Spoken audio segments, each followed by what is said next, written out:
Hello, I'm Jim Cornwall, and this is the WalkingPost.com podcast.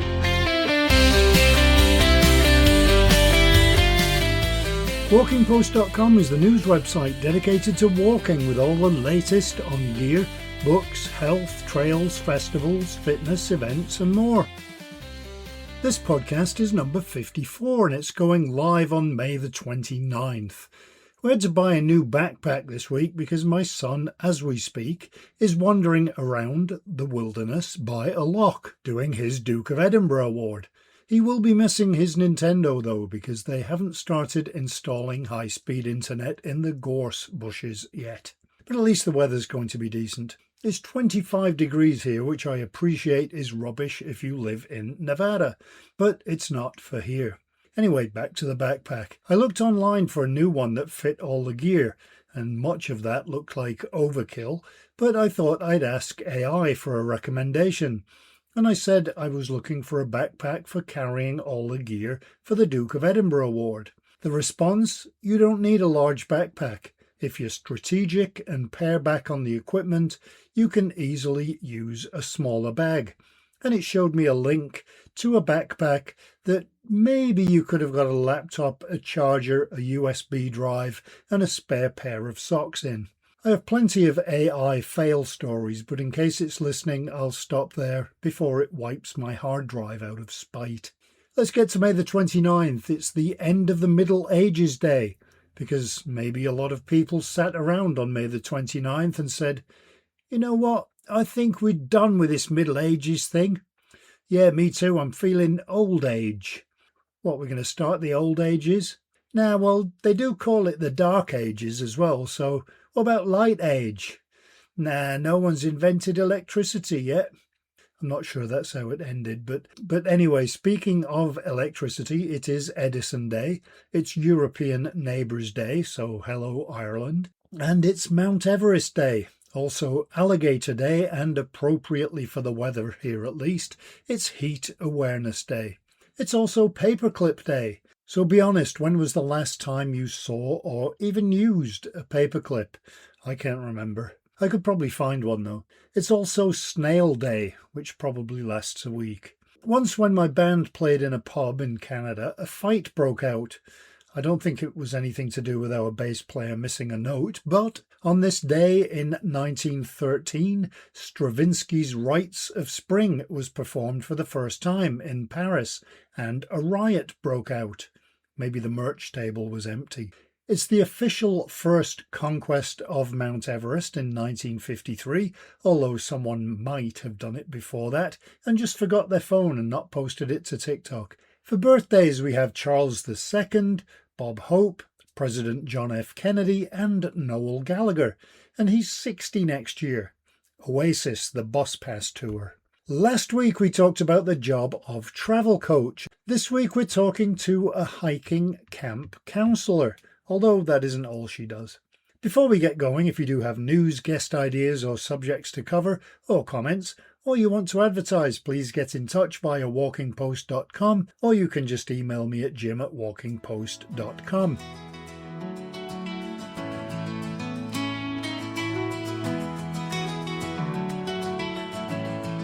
Okay, let's go through some of the headlines of the news articles you may have missed that we had on walkingpost.com over the past week.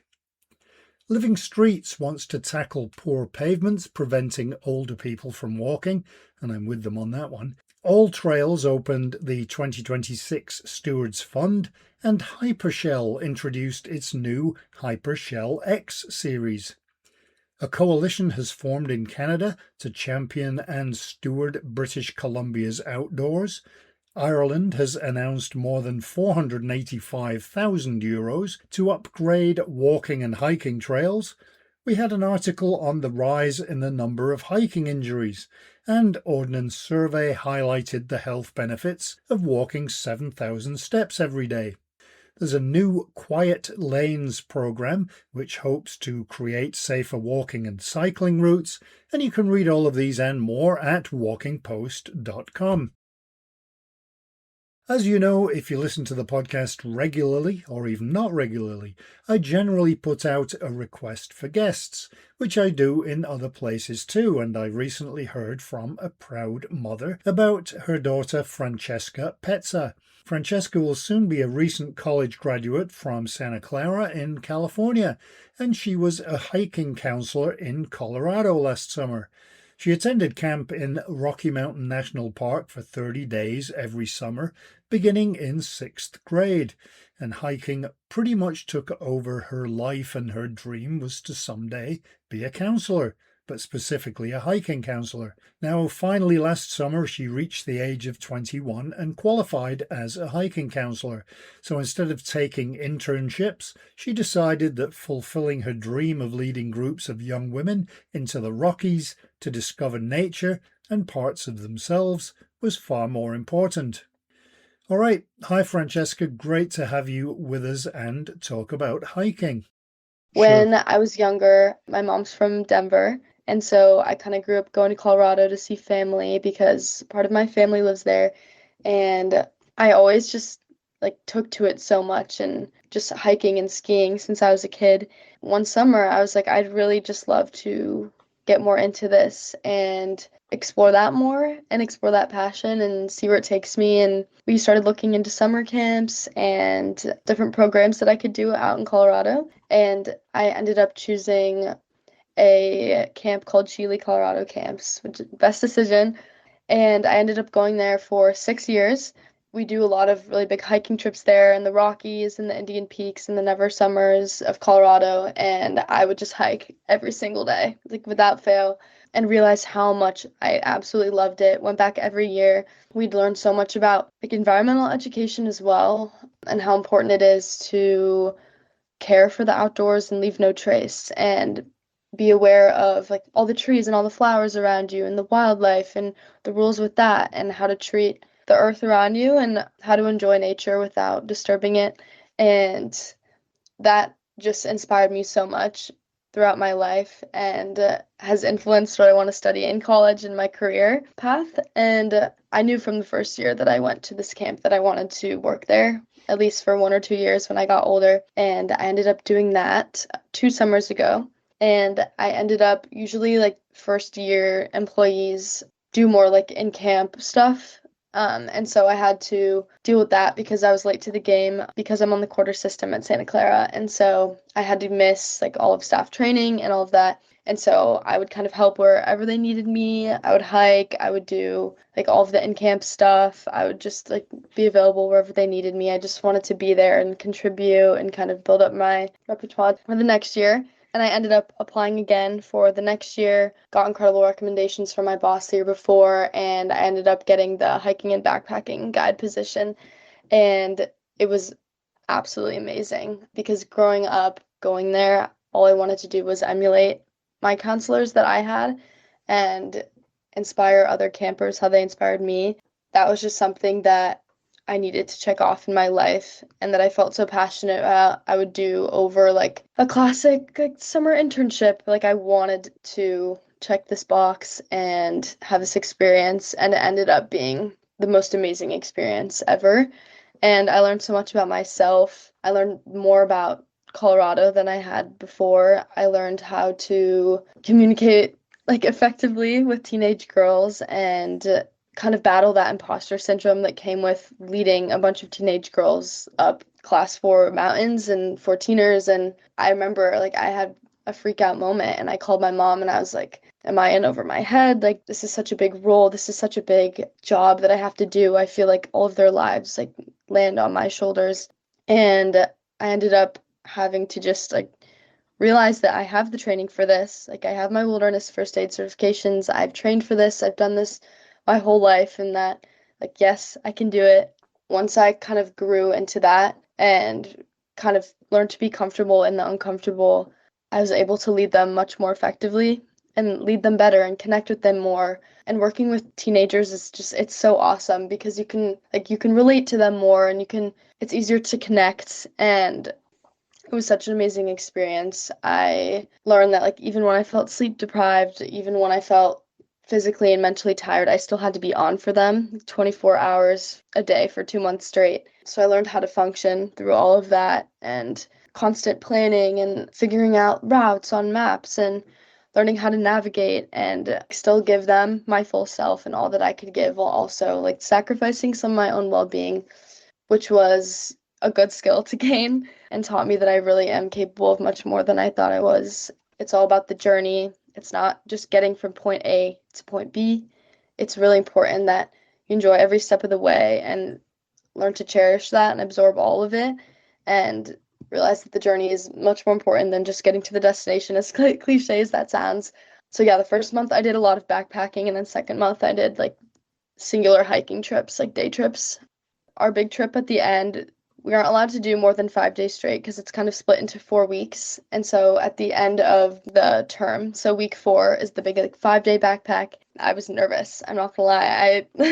I hadn't done that as a camper. I've backpacked before, like had the experience, but I'd never done the 5-day one, and I've learned absolutely everything I need to know and absolutely every situation that could go wrong and like every route we could take. And if one route doesn't work out, like which other route we could take, and learn how to deal with, the uncertainty that comes with backpacking and comes with girls getting hurt inevitably. And that was, I think, one of the biggest feats of my life was feeling alone in that and still making it work and like providing the girls like such a good experience. And there was one time like we encountered a bear and I was ready to throw myself in front of all the girls, and like so incredibly fulfilling to see the girls feel so accomplished with themselves and like make it to the top of the 14er and see like them struggling, like waking up at 2 a.m. with our headlamps and like hiking in the dark and having to like ration your food and like learn how to use the wilderness stuff. The whole thing has made me become such a better person, and seeing the sunrise on top of a mountain is the most beautiful thing. And it made us all feel so connected to our roots and who we are as human beings, and has made me realize that my principal purpose on the planet is to help the earth and protect nature and contribute positively to the environment.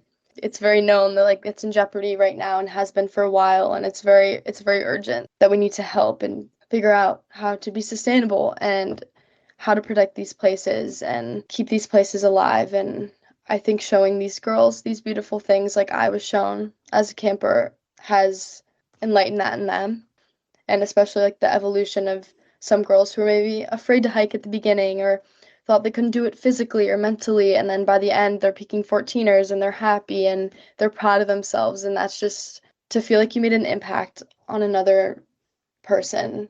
It's the greatest feeling, and doing that in such a beautiful place like Colorado was just so rewarding and just so amazing.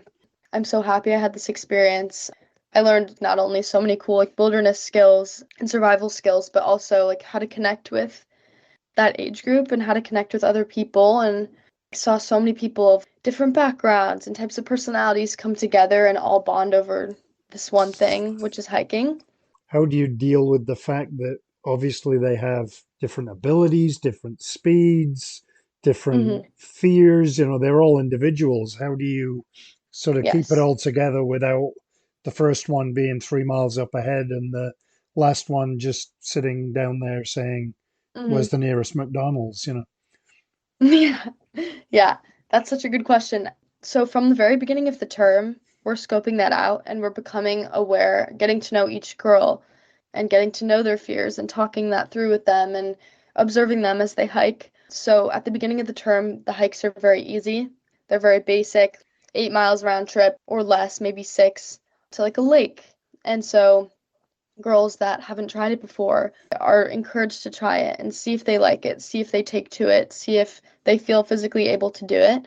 And since the girls come from all over and aren't like physically trained and used to the altitude, that's why we also do that to kind of ease them in throughout the term. So the hikes like week 1, like they're kind of easy. Week 2 they get harder. Week 3 they get more hard, and then week 4 is you kind of have to apply. We have to approve you. And if you've hiked like X amount of times and you've done X amount of difficult hikes and proven to us that you're able to do that and have the right mindset and perspective to kind of conquer this challenge, that is when we will say, yes, you can come. There's a certain amount of spots. There's always tiers of girls who don't get on it. Have you been doing hiking in California while you've been there?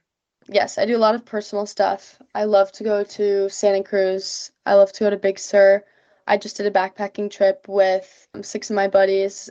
I had never actually backpacked with a view of the ocean, which was so cool, and backpacked around like different types of wildlife and like seeing like a columbine flower on trail that and like an Indian paintbrush flower that I didn't even know existed in California and kind of like connecting all of that. And we like hiked up this mountain cliffside, but it was like completely, it felt like different terrain, but like we were going up there and like we just saw like endless ocean and we saw a few rattlesnakes, which was scary. But yes, hiking and backpacking, I feel like many people at Santa Clara, there's definitely a huge crowd that is very outdoor minded. I'm definitely part of that. We have a super awesome student run organization called Into the Wild, which is the outdoor club of the school, where you can apply to be a leader, and that's one of your jobs, or that's like your job. You get paid and you lead trips every weekend. And then there's spring break trips. For example, there's one in Utah, there's one, so like they do Moab, they do backcountry skiing in Montana, they do a Maui trip. And I was signed up to do the Maui trip over spring break, and we are going to backpack all through Maui.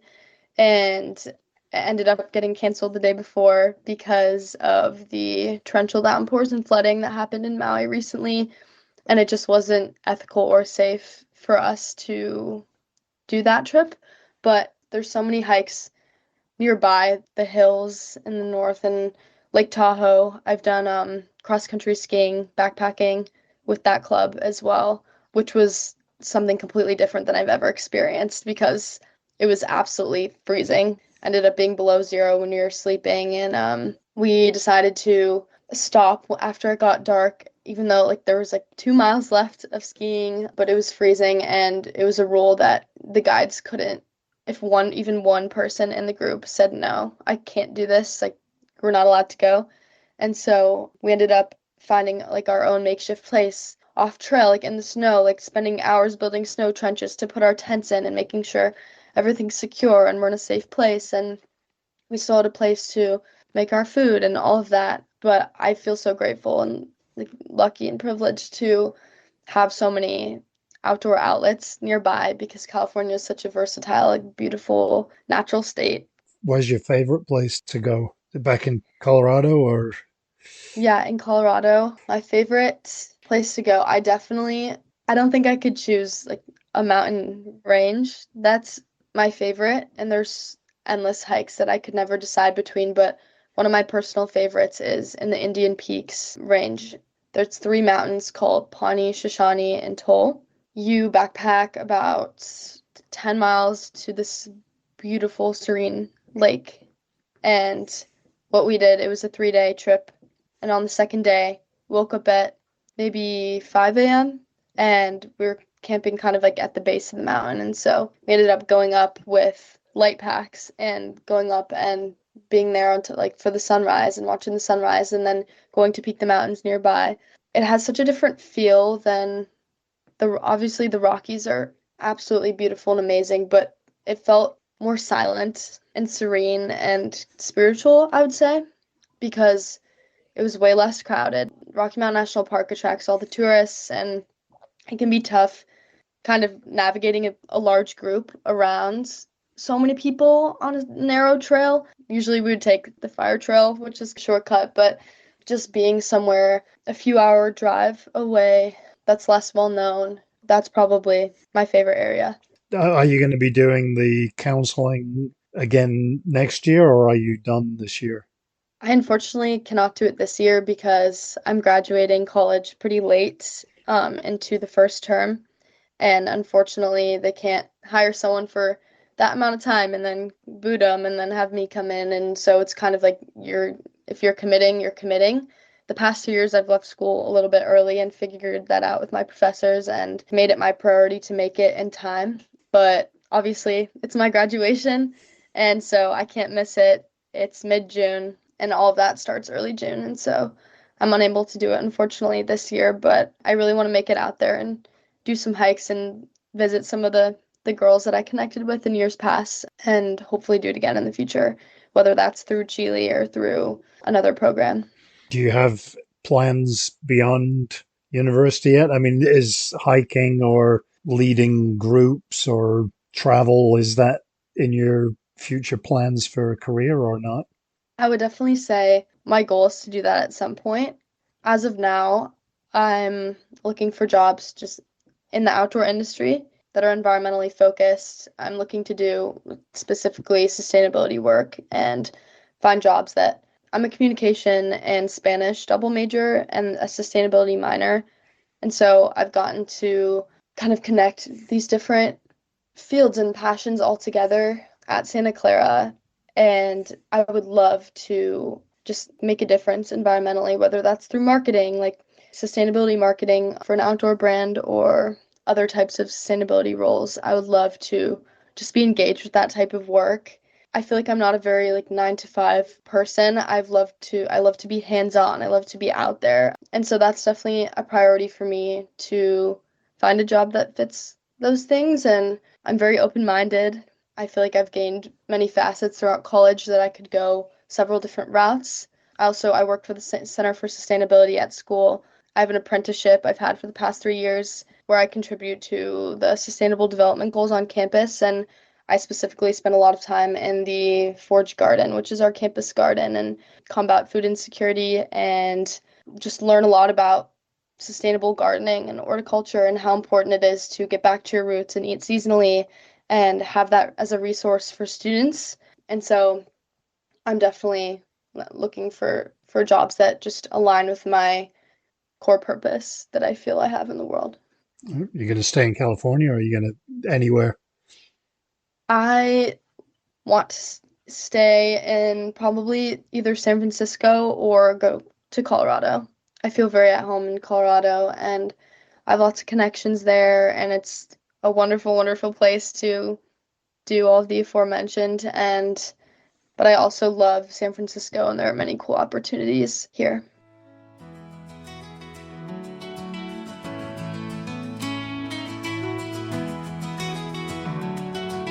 It's great that the next generation of stewards of the great outdoors is already in place.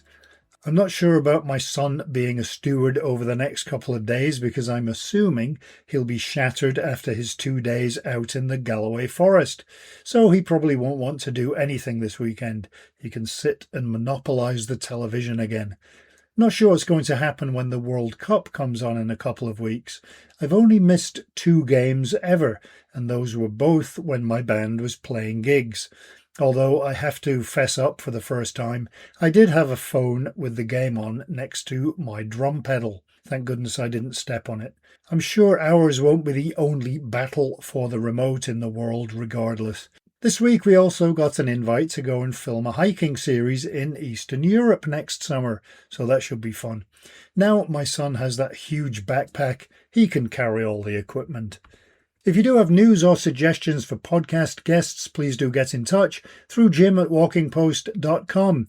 And as I mentioned earlier, we are always looking for guests, whether it's about a book, a trail, a walking festival, or someone with a good story. So I hope you enjoyed this week's walkingpost.com podcast, and I hope you have a great week ahead, hopefully with a walk somewhere, whether it's for the Duke of Edinburgh Award, as training to be a camp counsellor, or just because the dog needs to go out. Until next time, happy trails! Walking Post from walkingpost.com is an Air Coastal Media Limited production.